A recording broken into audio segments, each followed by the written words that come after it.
Hi, happy Monday, everyone. It's Meredith. I'm here with our tarot message of the day, tuning into the energy atmosphere, seeing what's at play in the multiverse and how it's potentially influencing us and how we're moving and flowing with it. Our first cards, the Oracle cards, came out in twos today. We have Armadillo Spirit, Set Healthy Boundaries. You know what comes to mind intuitively right away is set a healthy boundary for your own ego response. You know, if you take a breath and you allow for and accommodate that to happen rather than be in any kind of resistance whatsoever, we move through that kind of energy more quickly, more swiftly, and we don't give it too much attention within resistance. That's what I'm feeling as I look at it. Our ego can be really busy. I think of it as sometimes as a kid in one of those bouncy houses.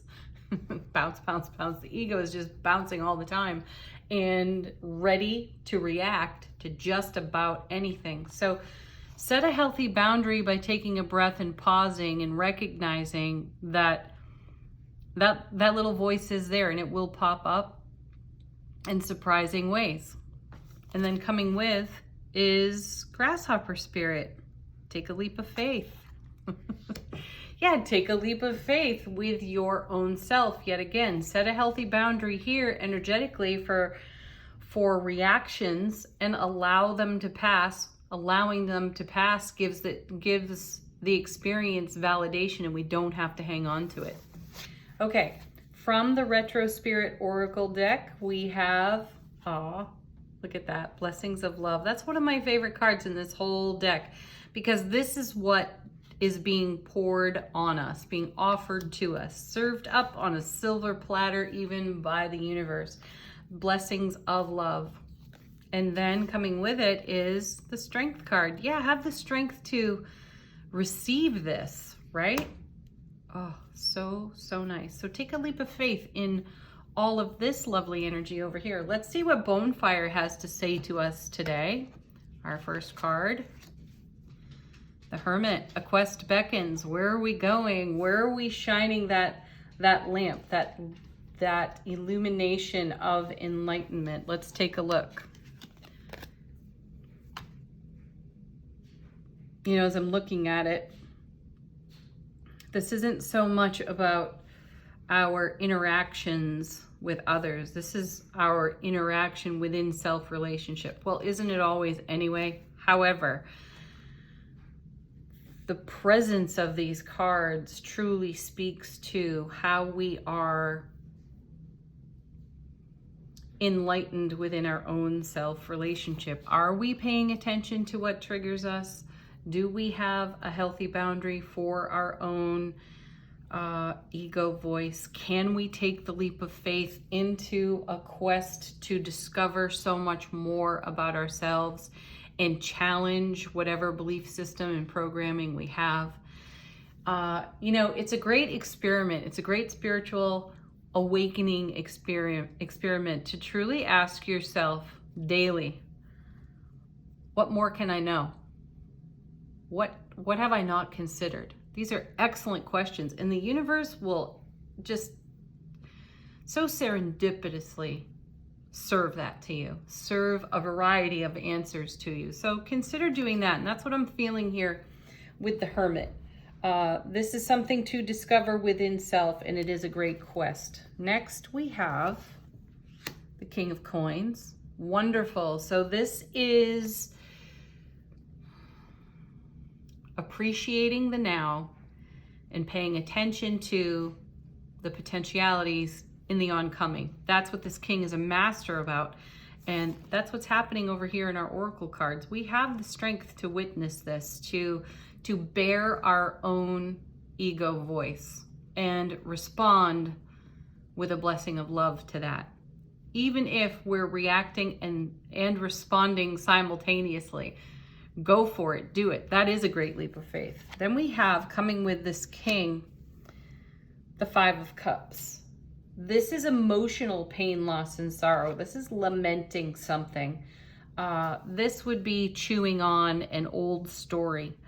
And it can be, at long last, shining the light of enlightenment upon a story that has gripped us, that has stayed with us in light of our questing and how far we've come. There are still bits and pieces to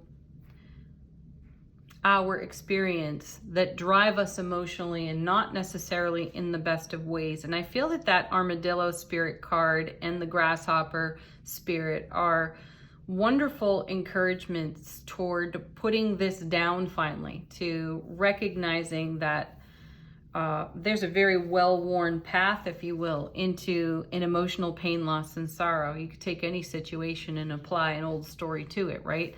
And I feel that we're about to catch ourselves in that and have some surprise and delight with it too, in how we respond with the strength of our own love to that. And it finally puts something to rest in our journey, Hermit.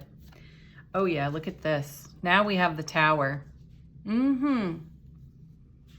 Taking down walls, really eliminating some boundaries,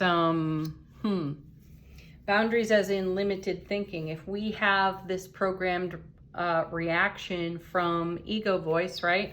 And we continue to do that over and over, we're going to create a tower over and over.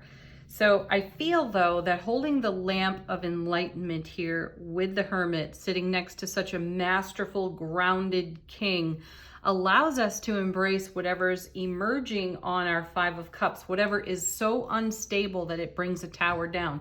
We're grateful for the tower coming down because we're removing some sort of boundary. We're removing a limit.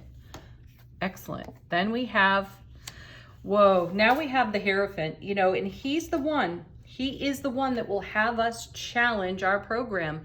He's so adept at phrasing something. Now, you may hear this out and about in the world today in conversation with someone. You'll hear something that will trigger you and have you asking, wow, what have I not considered? How could I expand on this thought or these emotions? Oh my goodness, I'm still carrying this emotional trigger with me. What can I do differently with that? How can I think and feel about it differently? Excellent, excellent alignment of cards, because with the King of Coins sitting right there, this is going to pay even more reward forward. And that's what this king is so masterful with. He appreciates what's going on right here, right now, and keeps his eye on the horizon. And that's a beautiful gift for us, especially if we're noticing something that is somewhat of a limit and we can let it go. Yeah. So accompanying our Hermit card is the Knight of Wands. And I like this because there's passionate, creative, fiery motion in this card. There's great communication within self. And this speaks to not going into stagnant stillness with whatever we discover on our Five of Cups. I feel like we hop on our horse here, all fired up with creative ideas, creative thoughts, and inspirations to move through this energy. Yeah, we do, because now we have the Six of Wands. This is victory and success. It's homecoming to the heart space. So that's what our Hermit is showing us. This quest opens yet another doorway of self-discovery for us, and we victoriously set down whatever that Five of Cups is. And it makes so much more room and accommodation for the love and the light and our spiritual strength.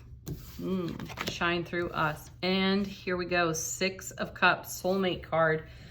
Being your own best soulmate, and underneath the Hierophant, you can see a channeled energy here. This is us having a nice soulful presence in peace, relaxation, and ease, and being able to, from our soulful presence, hand to our conscious, waking, earthly awareness, the revelation that creates the tower. Yeah. that challenges the boundary or the limit and gives us the wherewithal to take a great leap of faith. Let's see how the universe is supporting us in the day and in this energy atmosphere. Look at this. So we have the King of Coins and the World, both cards about paying reward forward, celebrating now. This is the last card in the major arcana. It is the fulfillment of a cycle, and it may be the last time we handle, spiritually speaking, whatever this Five of Cups experience is. I specifically hear a lack of faith, a lack of trust within the self, which then extends into our ripple effect in our broadcast of not being able to trust what's going on within our sphere of influence. That's how the ego gets a hold of us. It downgrades our spiritual awareness. So with the King of Coins and the World here, the feeling is the trigger of downgrading something, of that ego voice. And sometimes that's tricky because it's so familiar. Though once you snag it, you're never going to be able to just let it pass by again and let it be. You'll do something with it. You will upgrade the energy instead of allowing the downgrade. Yeah, because here we are with our Ten of Cups again. This is our true foundation. This is one of the happiest cards in tarot. You all know it. It's love, bliss, and happiness. Ace of Cups to the power of 10. So the universe is saying, I got this handled for you. And we're not going to erode this foundation while you clear something off, an old foundation. You're 100% supported. And oh my gosh. There's the Ace of Cups. Living in the overflow. This is the blessing that comes of doing this kind of spiritual journey work. This is one of the most miraculous rewards of taking an honest assessment of self and being responsible for our limiting thoughts and beliefs that came out of, early life programming, reinforced by peers and elders over and over throughout the years. Having the grit and the guts to challenge all that is amazing, and it does create miracles. And that's where this inner strength comes from, to be the love, the light that we are, and to shine that from within, to illuminate ourselves and broadcast that into our sphere of influence. We're going to encounter all manner of challenge to that, and it is our choice and how we decide to embrace what we encounter. Ooh. I'm just going to keep going because I saw that on the bottom of the deck as well.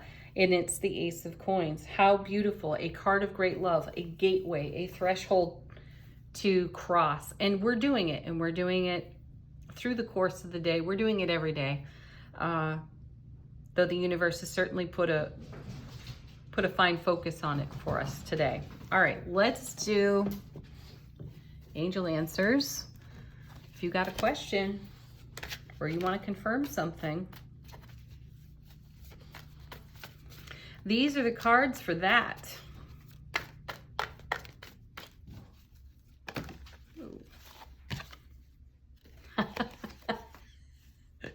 Falling out onto the table is the Trust card. How fantastic. Yes, and listen to your intuition. Trust your intuition. Wow. Yep, said it at the beginning of the reading, and here it is. And let go is next. I love this card. Love this card. Just let go. The ego likes us to hang on and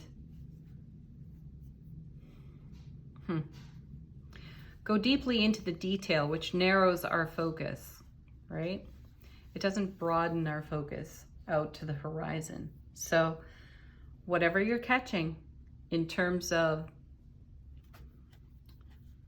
thought patterns, sound bites here and there, shine the love on it and then let them pass so you don't have to revisit it. Oh my goodness. I was just thinking of this card, and here it is. Look for a sign. They're everywhere. Talk to the multiverse and signs will come flooding in for you. Okay, fortune reading deck, point of focus for the day. We'll just take whatever's off the bottom. The luck card. How sweet is that?